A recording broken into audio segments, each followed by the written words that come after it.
Bonjour et bienvenue à l'émission spéciale campagne électorale 2018 avec des invités. Aujourd'hui, je reçois sur le plateau de Maghreb TV Madame Mariam Al-Hamidine qui représente donc le parti écologiste sur la liste numéro 2 à la place numéro 2. Je reçois aussi Madame Zoubida Jellab qui est conseillère communale, elle est de couleur écologiste aussi, donc vert. Conseillère communale, comme je viens de le dire, numéro 2 sur la liste numéro 2, bien sûr, à la ville de Bruxelles. Bonjour, mesdames. Bonjour. Voilà. Alors, on va commencer par vous, Madame Zoubida Jellab. Vous êtes conseillère communale, mais encore, quelques mots sur votre parcours. Oui, je suis conseillère communale à la ville de Bruxelles depuis 12 ans et co-chef de groupe du groupe Écolo Groen, puisque nous formons un groupe commun à la ville de Bruxelles. Alors, évidemment, j'ai une vie avant ma mission politique, où j'ai une formation de professeur de maths physique, et puis j'ai un parcours également un peu dans la finance, voilà. Et puis c'est l'engagement politique de ces dernières années qui est le principal. Madame Mariam Al-Hamidine, vous êtes échevine à Forêt, donc vous avez été élue il y a 6 ans. J'ai été élue à 6 ans, effectivement, et puis fraîchement élue, vous m'avez invitée, j'étais présente lors d'une de vos émissions. Donc depuis ce moment-là, je suis l'échevine de la population, l'officier de l'état civil, l'échevine de la jeunesse, de la cohésion sociale, des cultes, des festivités, en collaboration avec le bourgmestre et plein de choses encore. Donc vous connaissez très bien donc, les enjeux de votre commune. Vous pouvez nous dire quelques mots donc, à Forêt, quels sont les enjeux? Alors, Forêt est une commune très riche, une commune très diverse. Différentes populations y sont représentées. Et moi, je pense sincèrement, et c'est ce que j'ai fait pendant 6 ans, je pense vraiment sincèrement qu'il faut travailler avec les citoyens, il faut être proche des citoyens et il faut favoriser cette mixité qui est vraiment une richesse pour notre commune. Donc, et parmi ces enjeux, quelles sont vos priorités à vous? Alors, mes priorités, donc je vais commencer un petit peu par certaines réalisations qui seront dans la continuité de ce que je ferai si je suis élue, si les citoyens me font confiance. En tout cas, ce qui a été fait pendant 6 ans, c'est vraiment mettre la priorité, comme je vous le disais, sur la diversité. Au niveau du service population, vu que je suis l'échevine de la population, un juriste spécialisé en droit des étrangers a été engagé afin que tout un chacun puisse être accueilli dans sa globalité et comme il se doit. Ensuite, ce qu'il y a eu, c'est au niveau de la jeunesse, par exemple. Il y a eu un service jeunesse qui avait le jour avec une antenne jeunesse qui accueille les jeunes forestois pour pouvoir répondre à leurs différentes questions, tant au niveau du logement qu'au niveau des études, qu'au niveau de leur santé, etc. Ensuite, il y a eu un travail remarquable qui a été réalisé avec les différents services concernant le handicap et concernant l'inclusion des personnes handicapées dans cette commune. C'était vraiment une première. Il y a eu une journée handicap qui a été réalisée sur la place publique avec des personnes handicapées. C'était un moment festif, mais pas que. Et donc, il y a tout un travail qui a été fait pour ces personnes handicapées, qui sont des personnes qu'on oublie à un certain moment. Et puis ensuite, il y a eu cette grosse rénovation de la maison communale. Et la maison communale, enfin, sera accessible aux personnes à mobilité réduite. Voilà. On reviendra sur, il y aura certainement d'autres enjeux à Forêt, on reviendra vers vous dans quelques instants. Madame Zoubida Jellab, donc vous êtes conseillère, c'est aussi conseillère communale, vous êtes aussi sur le terrain, proche de l'habitant. Quels sont les enjeux à la ville de Bruxelles? Alors la ville de Bruxelles, c'est une des villes principales de la région, donc c'est 180 000 habitants. Et donc la ville de Bruxelles s'est distinguée quand même par des gros scandales cette dernière législature. Vous avez vu le SAMU social, entre autres GIAL, les cuisines bruxelloises. Ça a été un ensemble de choses qui ont un peu jeté le discrédit sur l'ensemble de la classe politique.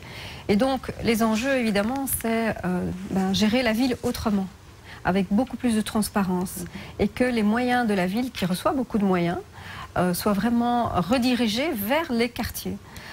c'est ce dont les habitants réclament. L'impression qu'on les a oubliés. Vous savez, la ville de Bruxelles, ça part du bois de la Cambre, en passant par l'avenue Louise, le Pentagone, les Marolles, le quartier nord, Laken, ce qu'on appelle le vieux Laken, le haut de Laken, Nederhoverbeek et Aren. Vous voyez que ce sont vraiment des quartiers différents les uns des autres, avec des enjeux différents les uns des autres. Et on a l'impression que ces dernières années, les habitants ont été un petit peu abandonnés. Les moyens n'ont pas été mis là où il fallait. Donc on sait bien qu'il y a eu concentration, je veux dire, des moyens plutôt sur le futur, enfin un futur stade. On voulait un énorme stade national sur le territoire de la ville, alors que pour le sport des jeunes dans le quartier, on n'a pas autant de moyens.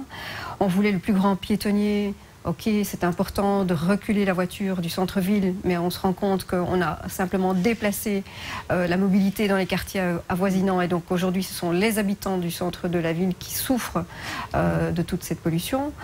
Donc voilà, ce sont des gros projets qu'on a voulu imposer aux habitants.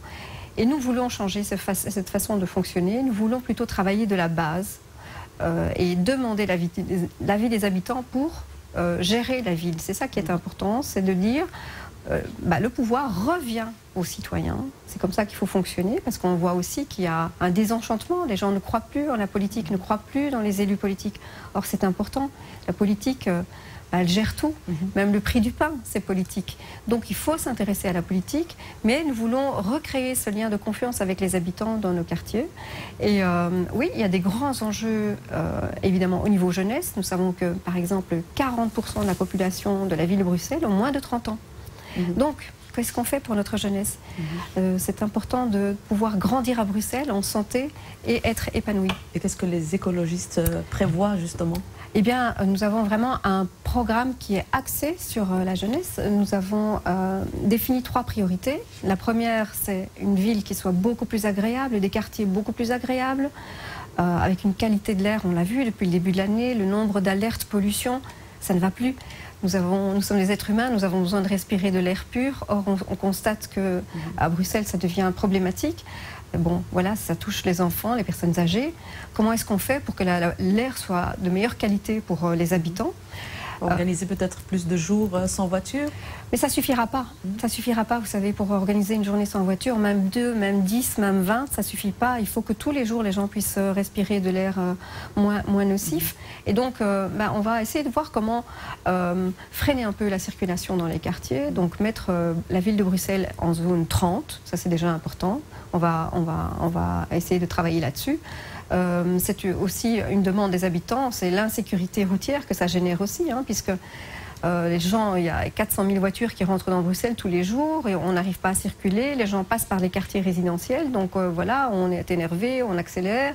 Voilà, c'est beaucoup d'insécurité pour les habitants, beaucoup de pollution, donc on va agir là-dessus. Évidemment, notre but aussi, c'est de verduriser la ville. Ça, c'est important parce que c'est aussi ça. Il ne faut pas oublier les canicules que nous avons vécues cet été. Il faut rafraîchir la ville pour des périodes comme ça. Donc, verduriser la ville, c'est aussi un moyen de nous protéger contre la pollution, mais aussi de la rendre plus agréable. Et donc, notre deuxième axe, c'est la jeunesse. C'est vraiment accompagner les enfants de la naissance jusqu'au premier emploi, en passant par les crèches, l'école, les activités parascolaires aussi qui sont super importantes. Il y a beaucoup de congés sur une année. Qu'est-ce qu'on fait avec nos enfants dans les quartiers? Qu'est-ce qui existe pour eux? Pas grand-chose. On vient de fermer Océade.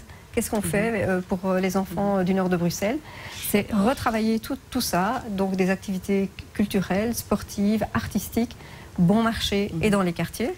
Et sur quel pôle vous voulez vraiment travailler, Madame Eh bien, oui, c'est vraiment ça. C'est vraiment qualité de vie, jeunesse et aussi gouvernance, comme je vous disais aussi, retravailler autrement avec les habitants. Mais c'est vrai que la jeunesse est super important. Donc, c'est les adultes de demain. Nous voulons des adultes responsables, solidaires, heureux aussi, en santé.